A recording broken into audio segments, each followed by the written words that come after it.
और कैसे herd immunity को विकसित किया जाएगा। हर्ड इम्यूनिटी को विकसित करने का मतलब यह है कि लगभग किसी भी देश में 60% लोग पहले हो जाएं संक्रमित। अब फर्ज कीजिए कि अगर 100 करोड़ का देश है, 60 करोड़ लोग संक्रमित हो जाएं। संक्रमित होने के बाद इन सभी में इम्यूनिटी डेवलप की जाए। इम्यूनिटी डेवलप होने के बाद एक पूरा ग्रुप कर दिया जाए खड़ा। फर्ज कीजिए कि लगभग 100 लोग एक जगह पर खड़े हैं और अलग अलग कतार में ये लोग खड़े हैं। अलग अलग कतार में खड़े होकर के आगे अगर रोग बढ़ने वाला है तो फिर किस तरह से ये खात्मा होगा, ये भी देखें आप। एक बार यहां पर ग्राफिक्स गिराएं आप, ताकि हम दिखा सकें और समझा सकें। कोरोना को खत्म करने के लिए सभी को संक्रमित होने की जरूरत है। कोरोना जितना ज्यादा फैलेगा, संक्रमितों की इम्यूनिटी लड़ने में उतनी ही ज्यादा मदद करेगी। और जो बात मैं कह रहा था, फर्ज कीजिए कि 100 लोग एक साथ में खड़े हो जाते हैं, कतार में खड़े होते हैं, 1 2 3 4 5 6 7 8 ऐसे करके मान लीजिए कतार बन गई। 5-5 लोगों की कतार बन गई।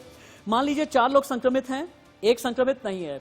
आगे जाते हैं, हो सकता है संक्रमित होने के बाद किसी की इम्यूनिटी डेवलप हो गई है, आगे जाकर के किसी की और भी इम्यूनिटी डेवलप हो गई है। तो होगा क्या उससे कि ये जो ब्लॉकेज है, यानी किसी की इम्यूनिटी डेवलप है, कोई संक्रमित है, जो संक्रमित है आगे इम्यूनिटी डेवलप है, आगे इन्फेक्शन पैदा नहीं कर पाएगा। और इसी को कहते हैं हर्ड इम्यूनिटी। और इसी के जरिए ये कहा जा रहा है कि कोरोना के जरिए ही कोरोना का खात्मा किया जाएगा। और इस पर विदेशी विशेषज्ञ असल में क्या कह रहे हैं, यह भी आपके लिए जानना बहुत जरूरी है।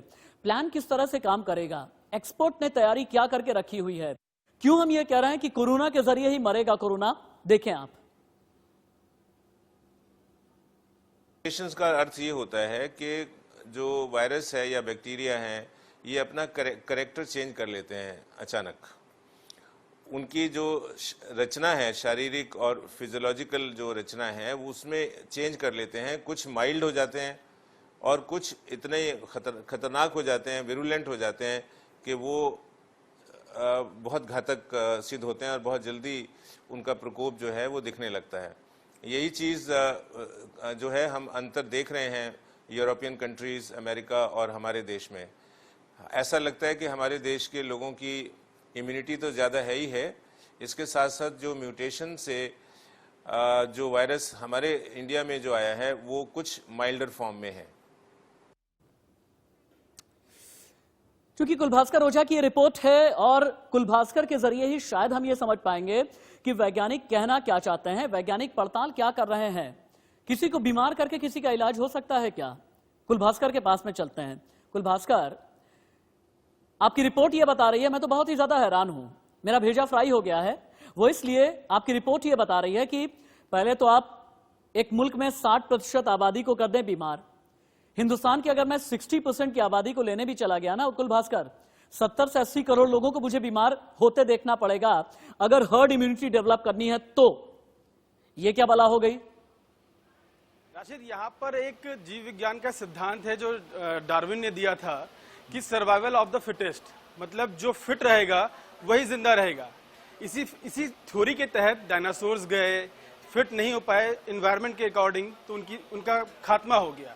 इसी थ्योरी को आगे बढ़ाते हुए वैज्ञानिकों ने सोचा, क्योंकि जब Spanish influenza world war first के दौरान फैला था 1918 से 1920 के दौरान, तो वो 3 चरणों में आया था। पहले चरण में 5% मौत की दर थी, दूसरे चरण में 25% मौत की दर थी और तीसरे चरण में 15% मौत की दर थी।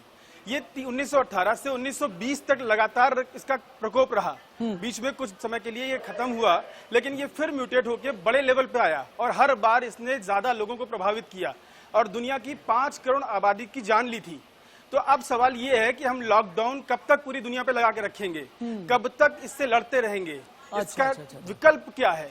तो वैज्ञानिकों के दिमाग में यानी कुलभास्कर, विशेषज्ञों का मानना यह है कि लॉकडाउन के जरिए इलाज नहीं होगा, सोशल डिस्टेंसिंग के जरिए काबू में नहीं आएगा कोरोना, और इसीलिए हर्ड इम्यूनिटी डेवलप कर दी जाए। लेकिन इसके लिए यकीनन कई गाइडलाइन भी जारी करनी होगी।